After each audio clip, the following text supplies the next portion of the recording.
Et c'est très intéressant parce que Thomas Porte, député de la France Insoumise, vient de tweeter à l'instant, en majuscule, le racisme anti-blanc n'existe pas. Mm. C'est fascinant. C'est-à-dire que dans la doctrine de Thomas Porte, il peut exister bon nombre de racismes. Je serais très curieux de savoir ce qu'il pense de l'antisémitisme et de toutes les formes du racisme. Mais en tous les cas, selon lui, le racisme anti-blanc n'existe pas. C'est dans ce climat-là aujourd'hui que on avance petit à petit vers la campagne présidentielle et nous revenions juste avant la pause sur ce rassemblement hier qui se présentait comme un rassemblement antiraciste, un rassemblement citoyen qui avait plus l'air d'être un meeting La France Insoumise. Et pourquoi je vous dis ça ?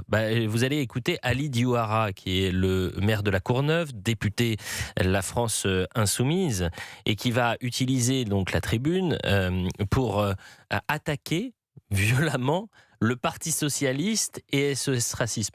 Je dis attaquer, j'aurais pu dire humilier, parce qu'il va dire soit vous vous mettez au pas, soit vous prenez le train avec nous, soit vous dégagez. D'accord ? Écoutez attentivement. Rappelons-nous du Parti Socialiste. Rappelons-nous de SOS Racisme. Oui, moi, j'ai pas l'habitude de dire les choses que je ne pense pas. Ces partis-là ont perdu le rassemblement d'aujourd'hui. C'est leur inconséquence politique qui a fait que nous en sommes là aujourd'hui. Au Parti Socialiste, il y a quelques mois encore, quelques semaines, vous aviez un ministre de l'Intérieur qui disait « à bas le voile ». La réalité, c'est celle-ci, ici en Seine-Saint-Denis et partout en France. La défiance de nationalité, et j'en passe, le permis de tuer en raison des tempérés, c'est le Parti Socialiste. Donc à un moment donné, il va falloir, comme le disait ma collègue, se ressaisir ou dégager. En tout cas, quoi qu'il en soit, le petit rappel à cette petite gauche caviarde, je vous le dis encore une fois, ressaisissez-vous, parce que le train, on est déjà dedans, on arrive. Ressaisissez-vous, dégagez, Éric Revel. C'était ça aussi le climat de cette manifestation hier, de ce rassemblement, de ce meeting LFI. Là aussi, dans les médias, hier, on n'a pas voulu parler de cette séquence-là. Éric Revel. Oui.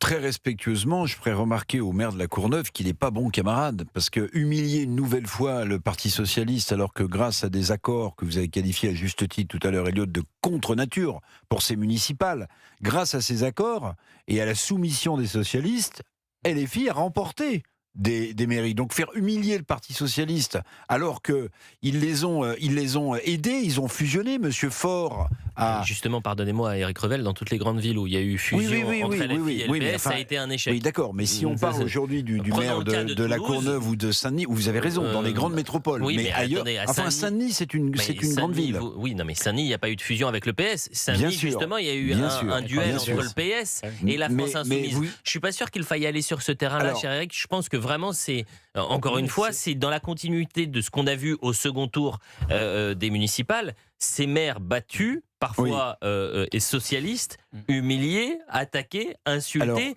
SOS Racisme qui était présent à la manifestation se fait huer. Mais, voilà, mais les socialistes ont l'habitude de se faire humilier par LFI. Je vais rappeler la citation de Mélenchon avant le second tour de la municipale. Je cite, « Les socialistes sont de gros combinards. Ils ne vont pas nous coûter trop cher à acheter pour le second tour. Quand ils disent pas d'accord national, ce qu'avait dit Faure, ça veut dire faites votre tambouille localement. Ben voilà, je veux dire, les socialistes sont un parti qui est soumis à l'insoumission.